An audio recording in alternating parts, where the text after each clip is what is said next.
Hey everyone, I'm Gonzo. This is Mark. We are Dungeon Class, the channel where we can talk about D&D and have fun doing so. Today we want to talk about sharing with you the secret to making an epic campaign. Oh yeah, epic, brother. Epic. Yeah, so we're going to share a secret with you.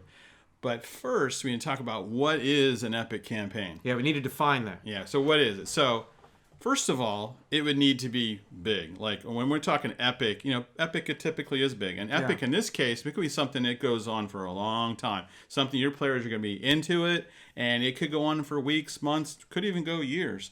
Sure. So it needs to be big. And it needs to have a good mix of action, exploration, combat, some socialization, some opportunities, for the characters to be able to use their negotiation skills and those kind of things. Interaction with NPCs. Yeah, absolutely. Yeah. So it needs to have those things. So what else does it need to have in an epic campaign? Well, one of the best things is that you need to have opportunities within this campaign to integrate your characters' backstories. Yeah. The different people playing at the table have great backstories, and they love it when their backstory is explored within the overarching campaign. Yeah, and right away, by having that backstory integrated, you get some buy-in right away. And the sooner you do that, the better. So that's what makes an epic campaign. So today we're going to give you a secret of how you can actually do that. And so what that secret to doing that is what we call the what-if method. And so what you do is you start off with a broad question.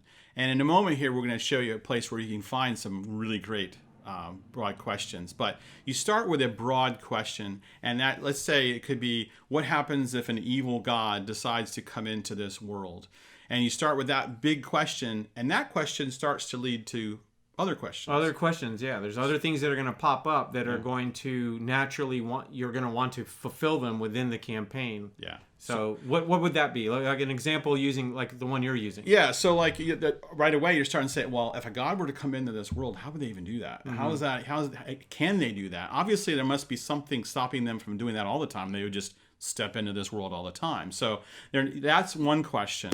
Maybe they have to send some lieutenants out first to make something happen before they can even come into this world. So then as a dungeon master, you're deciding who these lieutenants are, what's their power levels, when will the characters come across these lieutenants and meet them and probably combat or whatever. So right. And so the other thing, maybe you're like, well, they're going to have to amass an army to make something happen.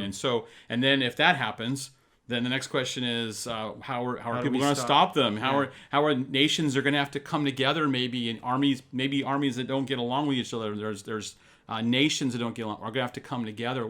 How is that going to happen? So you see how one question kind of leads to another, and pretty soon you have a lot of questions.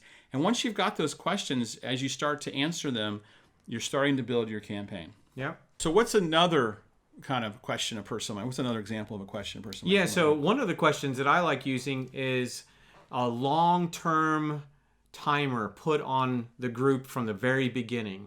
So what if something in the long term is going to happen that the players are going to need to stop? Yeah.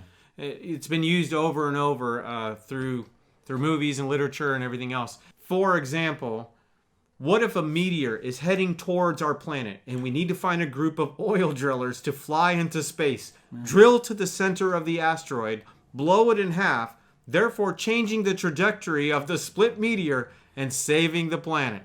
Yeah, right there I have a lot of questions. Like, it's a brilliant idea. Oil drillers and Dungeons and Dragons. Yeah, train them to be astronauts. It works every time. Obviously, that's the movie Armageddon. Right. It was, cheesy as it may have been, it had a great timer put on the group. Right. And so as you're watching the movie, you can feel the pressure get closer, harder and harder as they're getting closer to this timer.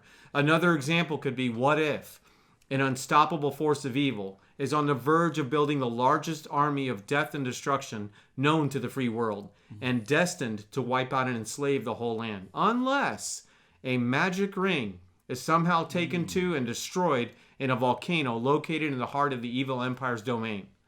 Obviously, that's Lord of the Rings. Again, there's a timer through all three movies. That timer is putting more and more pressure on the party as they're trying to accomplish the quest of stopping what's going to happen. Excellent. That's a great way to get players bought in, to increase engagement, because it's a slow but steady timer on a whole campaign arc. So, Mark, where is someone that's watching this video? Where can they go to find ideas to come up with some of these big questions? Yeah, so I found a really great place, and that is to go to the Forgotten Realms Wiki, or you could go to Greyhawk Wiki or Eberron, whichever your preferred campaign setting is. People have put together every little detail about these settings, and they have the history in there. And as you go through, you see all the lore, you find the gods, the history of battles that took place, and the governments of the different cities. And as you're kind of reading through there, ask yourself, as you're reading, like, I wonder what would have happened if this didn't happen and instead this happened, which is what I liked about growing up. I love the what if comics. Sure. So I love that. For some reason, I was just drawn to them.